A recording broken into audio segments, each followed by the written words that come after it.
Hello friends, welcome to my channel.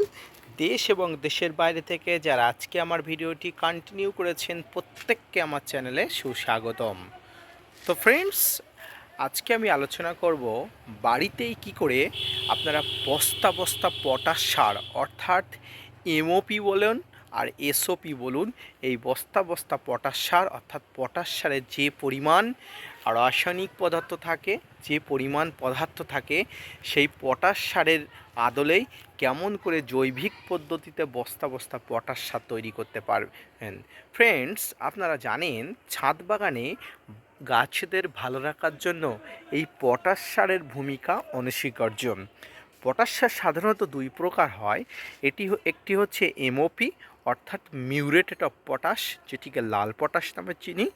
অপরটি হচ্ছে SOP অর্থাৎ সালফেট অফ পটাশ, যেটি সাদা বর্ণের হয়।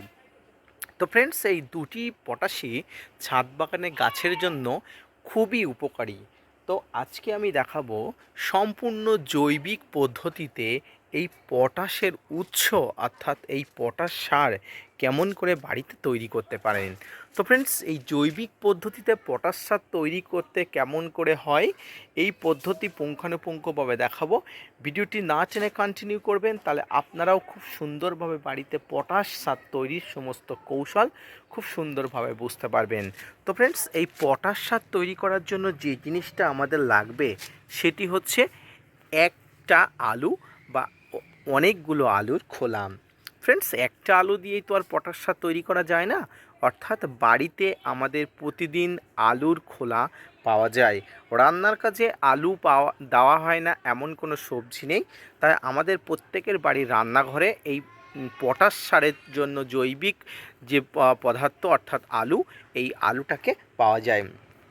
ফ্রেন্ডস, আপনারা জানেন আলুর খোসায় প্রচুর পরিমাণ iron oxide, fibre, carbohydrate, vitamin A সহ প্রচুর পরিমাণ পটাশিয়াম থাকে। প্রথমে এই আলুটাকে ছোট ছোট ছোট করে খোসাগুলো কেটে নিতে হবে। এরপরে আলুর ছোট সঙ্গে কলার খোসা অর্থাৎ আপনার পাকা কলার খোসা বা কাঁচকলার খোসাগুলোকে টুকরো টুকরো করে কেটে নিতে হবে। ফ্রেন্ডস, আপনারা জানেন কলার খোসাও vitamin A, B, C, zinc, iron ও পটাশিয়াম থাকে। গাছের বৃদ্ধির জন্য পটাশিয়ামের গুরুত্ব খুবই জরুরি। গাছের রোগ প্রতিরোধ ক্ষমতা বৃদ্ধির জন্য কলার খোসা ও আলুর খোসা খুব ভালো করে ভালো করে মেশিনে মিক্সিং করে নিতে হবে। অর্থাৎ আপনারা যে কলার খোসা নেবেন এবং যে আলুর খোসা নেবেন, এগুলোকে আপনাদের বাড়িতে যদি মিক্সচার থাকে, মিক্সচার মেশিন দিয়ে খুব ভালো করে মিহি করে নেবেন। ফ্রেন্ডস, এবারে আপনারা যত পরিমাণ আলুর খোসা নেবেন তার 5 ভাগের 1 ভাগ কলার খোসা নিতে হবে। অর্থাৎ মনে করুন আপনারা 5 মুঠো পরিমাণ আলুর খোসা নিলেন, সেখানে সেই 5 মুঠো পরিমাণ আলুর খোসার সঙ্গে 5 ভাগের 1 ভাগ কলার খোসা নেবেন। অর্থাৎ কত পরিমাণ অল্প পরিমাণ কলার খোসা নিতে হবে আপনারা অবশ্যই বুঝতে পারছেন। এবারে কি করতে হবে, এবারে আপনার বাগানে থাকা ঝুরঝুরে ভালো মাটি অর্থাৎ যে মাটিগুলো একদম ঝুরঝুরে, যার মধ্যে কোনো শক্ত ঢিল নেই, এমন মাটিকেই নিতে হবে। এই ঝুরঝুরে মাটিকে নিতে হবে। এই ঝুরঝুরে মাটির আপনার গাছকে খুব সুন্দরভাবে পটাশ সারের উৎস তৈরি করতে হবে।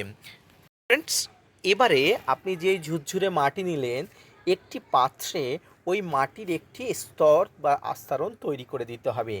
এর উপরে কলার খোসা ও আলুর খোসার ওই যে মিশ্রণটি নিলেন, একটি ভালো করে আস্তরণ করে দিতে হবে এবং তার উপরে আবার একবার আলুর খোসা বা কলার খোসা দিয়ে আস্তরণ করে দেবেন। এরপরে যে মাটিগুলো থাকবে অবশিষ্ট, ওই মাটিগুলো ওই আলুর খোসা বা কলার খোসার উপরে ভালো করে দিয়ে দেবেন এবং সমস্ত মাটি এবং কলা এবং আলুর খোসার উপরে অল্প পরিমাণ জল দিয়ে দেবেন।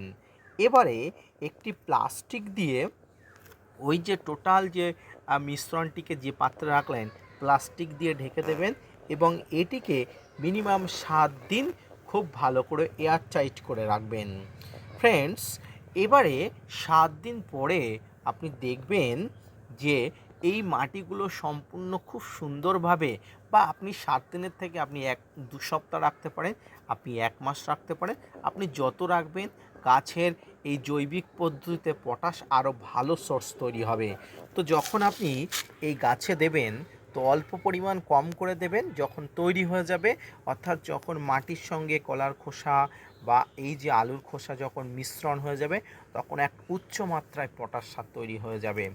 ফ্রেন্ডস, আপনারা খুব অল্প পরিমাণ গাছের গোড়াতে দেবেন, কারণ বাজারে রাসায়নিক পটাশ বা এমওপি, যেটাকে আমরা লাল পটাশ বলি বা মিউরেটেড অফ পটাশ বলি, এখানে অত্যন্ত যে পরিমাণ পটাশ সার থাকে, আপনি যে বাড়ি পটাশ সার তৈরি করলেন এখানে তার অধিক গুণ পটাশের পরিমাণ থাকে। তাই অধিক মাত্রায় এই পটাশ অর্থাৎ জৈবিক পদ্ধতিতে যে পটাশ তৈরি করলেন এই পটাশ সার দেবেন না। সম্পূর্ণ অল্প মাত্রায় আপনার গাছের প্রয়োজন অনুযায়ী, আপনার টবের পাত্রের প্রয়োজন অনুযায়ী বাড়িতে যে পটাশ সার তৈরি করলেন অল্প মাত্রায় দেবেন। তার কারণ বাজারে যে এমওপি থাকে অর্থাৎ মিউরেট অফ পটাশ থাকে তার মধ্যে যত পরিমাণ পটাশের না উৎস থাকে, আপনি বাড়িতে যে পটাশ সার তৈরি করলেন তার থেকে অধিক গুণ বেশি কিন্তু পটাশ থাকে। তো ফ্রেন্ডস, আজকে এই জৈবিক পদ্ধতিতে বস্তা বস্তা পটাশ সার তৈরির যে পদ্ধতি আপনাকে দেখালাম। আপনার যদি এই ভিডিওটি ভালো লেগে থাকে অবশ্যই ভিডিওটি লাইক করে চ্যানেলের পাশে থাকবেন। আপনাদের জন্য প্রতিনিয়ত এরকম ইনফরমেটিভ ভিডিও বানাই। আপনি যদি অবশ্যই চ্যানেলটাকে লাইক করেন বা উৎসাহিত করেন, আরও বেশি উৎসাহী হয় এবং নতুন নতুন ভিডিও বানাতে আগ্রহী হয়। তো ফ্রেন্ডস, আজকের ভিডিওটি কেমন লাগবে অবশ্যই কমেন্টস করে জানাবেন। আপনাদের জন্য প্রতিনিয়ত কমেন্টস বক্স খোলা থাকে, আপনাদের জন্য সমস্ত তথ্য নিয়ে আমার ভিডিওটি তৈরি করা। তো ভিডিওটি যদি ভালো লাগে লাইক, কমেন্ট, শেয়ার এবং সাবস্ক্রাইব করে আমার চ্যানেলের পাশে থাকবেন। ফিরে আসছি নতুন কোনো ভিডিও নিয়ে, ততক্ষণ সঙ্গে থাকবেন।